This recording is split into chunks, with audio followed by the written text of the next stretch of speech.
ദൈവത്തിന്റെ അതിപരിശുദ്ധ നാമം വാഴ്ത്തപ്പെടുമാറാകട്ടെ.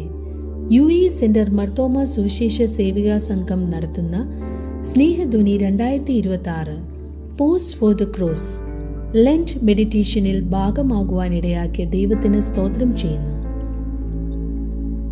പ്രിയ സഹോദരങ്ങളെ, joy that no one can take away, ആരും കവർന്നെടുക്കുവാനാവാത്ത സന്തോഷം. ഇത് നമ്മൾ എല്ലാവരും ആഗ്രഹിക്കുന്ന ഒരു സന്തോഷമാണ്. കാരണം ഇന്ന് നമ്മൾ അനുഭവിക്കുന്ന പല സന്തോഷങ്ങളും സാഹചര്യങ്ങൾ മാറുമ്പോൾ, മനുഷ്യർ മാറുമ്പോൾ, പ്രശ്നങ്ങൾ വരുമ്പോൾ നമ്മിൽ നിന്ന് അകന്നു പോകുന്നവയാണ്. ഇത്തരമൊരു ലോകത്തിലേക്കാണ് ദൈവവചനം നമ്മെ വിളിക്കുന്നത്. കർത്താവിൽ എപ്പോഴും സന്തോഷിപ്പീൻ, സന്തോഷിപ്പീൻ എന്ന് ഞാൻ പിന്നെയും പറയുന്നു. ഫിലിപ്പിയർക്ക് എഴുതിയ ലേഖനം 4-ാം അധ്യായം 4-ാം വാക്യം. സന്തോഷം കഷ്ടതകൾ ഇല്ലാതാകുമ്പോൾ വരുന്ന ഒന്നല്ല. കഷ്ടതകളുടെ നടുവിലും ദൈവം കൂടെയുണ്ടെന്ന ഉറപ്പിലാണ് യഥാർത്ഥ സന്തോഷം ജനിക്കുന്നത്. ഈ നോമ്പുകാലം വെറും ഉപവാസത്തിൻ്റെയോ പ്രാർത്ഥനയുടെയോ മാത്രം കാലമല്ല, മറിച്ച് ആർക്കും കവർന്നെടുക്കുവാനാവാത്ത സന്തോഷത്തിൻ്റെ യഥാർത്ഥ ഉറവിടം നമ്മൾ കണ്ടെത്തേണ്ടുന്ന ഒരു ആത്മീയ യാത്ര കൂടെയാണ്. സമൃദ്ധിയുടെ ലോകത്ത് നാം സന്തോഷം തേടി അലയുന്നു, വലയുന്നു. അതിനായി നമ്മുടെ സമ്പത്തും കഴിവുകളും ജീവിതവും ചിലവിടുന്നു.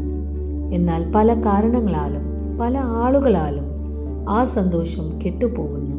കാരണം ലോകപ്രകാരമുള്ള സന്തോഷം താൽക്കാലികമാണ്, നിലനിൽക്കുന്നതല്ല. ആർക്കും കവർന്നെടുക്കുവാൻ പറ്റാത്ത സ്വർഗീയ സന്തോഷം, അതാണ് കർത്താവ് നമുക്ക് നൽകിയിരിക്കുന്നത്. കഷ്ടങ്ങളുടെയും ദുഃഖങ്ങളുടെയും നടുവിലും കർത്താവിൽ സന്തോഷിക്കുവാൻ പൗലോസിന് കഴിഞ്ഞു. അവൻ കർത്താവിലുള്ള അചഞ്ചല വിശ്വാസവും പ്രത്യാശയും കൊണ്ട് ശക്തനായിരുന്നു. ഫിലിപ്പിയിലെ കാരാഗൃഹത്തിൽ കാലുകളും കൈകളും ബന്ധിച്ചിരുന്നപ്പോഴും അതിവേദന നിറഞ്ഞ അവസ്ഥയിലും പൗലോസ് ദൈവത്തെ പാടി സ്തുതിച്ചു. പൗലോസിന്റെ ഹൃദയത്തിൽ ആർക്കും എടുക്കുവാൻ പറ്റാത്ത സ്വർഗീയ സന്തോഷം നിറഞ്ഞിരുന്നതിനാൽ ഇത് സാധ്യമായിരുന്നു. നമ്മുടെ ദിവസേനയുള്ള ജീവിതത്തിൽ നമ്മൾ പലപ്പോഴും ചോദിക്കും, ദൈവമേ, എന്തുകൊണ്ടാണ് ഈ പ്രശ്നം എനിക്ക്? വീട്ടിലെ ബുദ്ധിമുട്ടുകൾ, ജോലിയിലെ സമ്മർദ്ദങ്ങൾ, ആരോഗ്യ പ്രശ്നങ്ങൾ, മനസ്സിന് സമാധാനം കിട്ടാത്ത നിമിഷങ്ങൾ, ഇവയെല്ലാം വരുമ്പോൾ സന്തോഷം അകന്നുപോയെന്ന് നമ്മൾ കരുതും. നമ്മൾ പലപ്പോഴും ചിന്തിക്കുന്നത് സന്തോഷവും കഷ്ടപ്പാടും ഒരുമിച്ച് വരില്ല എന്നാണ്. പക്ഷേ നോമ്പുകാലം നമ്മെ പഠിപ്പിക്കുന്നത് ഇതാണ്: കുരിശിന്റെ വഴിയിലൂടെ പോകാതെ ഉയർപ്പിന്റെ സന്തോഷത്തിലേക്ക് എത്താനാവില്ല. കഷ്ടതകൾ മാറിയത് കൊണ്ടല്ല നമ്മൾ സന്തോഷിക്കുന്നത്. കഷ്ടതകളുടെ നടുവിലും ദൈവം നമ്മോടൊപ്പം ഉണ്ടെന്ന് അറിയുമ്പോഴാണ് യഥാർത്ഥ സന്തോഷം മനസ്സിൽ വരുന്നത്. അതാണ് കുരിശിലൂടെയുള്ള സന്തോഷം, ആരും കവർന്നെടുക്കാനാവാത്ത സന്തോഷം. ക്രിസ്തുവിലുള്ള സന്തോഷം കിട്ടണമെങ്കിൽ ആദ്യം തന്നെ നമ്മുടെ ഹൃദയം ശുദ്ധീകരിക്കാം. നമ്മുടെ ദിവസേന ജീവിതത്തിൽ നമ്മുടെ സന്തോഷം പുറത്തുനിന്ന് മാത്രമല്ല, പലപ്പോഴും ഉള്ളിൽ നിന്നാണ് നഷ്ടപ്പെടുന്നത്. മറ്റുള്ളവരോടുള്ള അസൂയ, മനസ്സിൽ പിടിച്ചിരിക്കുന്ന വിരോധങ്ങൾ, വിട്ടുകളയാൻ കഴിയാത്ത പരാതികൾ, ലോകമോഹങ്ങളും അമിത ആഗ്രഹങ്ങളും, ഇവയെല്ലാം പതുക്കെ നമ്മുടെ മനസ്സിലെ സമാധാനം കവർന്നെടുക്കുന്നു.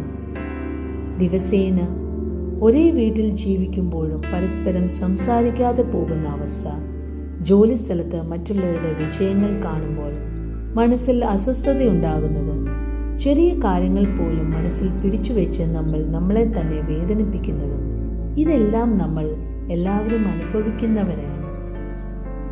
നോമ്പുകാലം നമ്മെ വിളിക്കുന്നത് ഇവയെല്ലാം തിരിച്ചറിയുവാനും ദൈവസന്നിധിയിൽ കൊണ്ടുവരുവാനുമാണ്. പ്രാർത്ഥനയിലൂടെയും പശ്ചാത്താപത്തിലൂടെയും ഹൃദയം ശുദ്ധീകരിക്കുമ്പോൾ മറ്റുള്ളവരോട് ക്ഷമിക്കുവാനും സ്വയം മാറുവാനും ദൈവം നമ്മെ ശക്തരാക്കുന്നു. അപ്പോൾ ലോകത്തിന് തകർക്കുവാൻ കഴിയാത്ത, ആരും കവർന്നെടുക്കുവാനാവാത്ത സ്വർഗീയ സന്തോഷം നമ്മുടെ ഹൃദയങ്ങളിൽ നിറയും. ഈ നോമ്പുകാലം നിങ്ങളുടെ ദിവസേനയുള്ള ജീവിതത്തിൽ പുതിയൊരു പ്രത്യാശയുടെയും യഥാർത്ഥ സന്തോഷത്തിൻ്റെയും കാലമായി മാറട്ടെ. നമുക്ക് ഓരോരുത്തർക്കും പ്രാർത്ഥിക്കാം. കാരുണ്യവാനായ ദൈവമേ, ഈ നോമ്പ് കാലത്ത് അങ്ങയുടെ സന്നിധിയിലേക്ക് ഞങ്ങൾ അടുത്തു വരുന്നു. ലോകം നൽകുന്ന നശ്വരമായ സന്തോഷങ്ങൾക്ക് പിന്നാലെ പോകാതെ അങ്ങയിൽ മാത്രം ലഭിക്കുന്ന ശാശ്വതമായ ആനന്ദം കണ്ടെത്തുവാൻ ഞങ്ങളെ സഹായിക്കണമേ. ലോകത്തിലെ പ്രതിസന്ധികളിലും സങ്കടങ്ങളിലും തളർന്നു പോകാതെ ആരും കവർന്നെടുക്കുവാനാവാത്ത അങ്ങയുടെ സ്വർഗീയ സമാധാനം ഞങ്ങളുടെ ഹൃദയങ്ങളിൽ നൽകണമേ. ആമേൻ.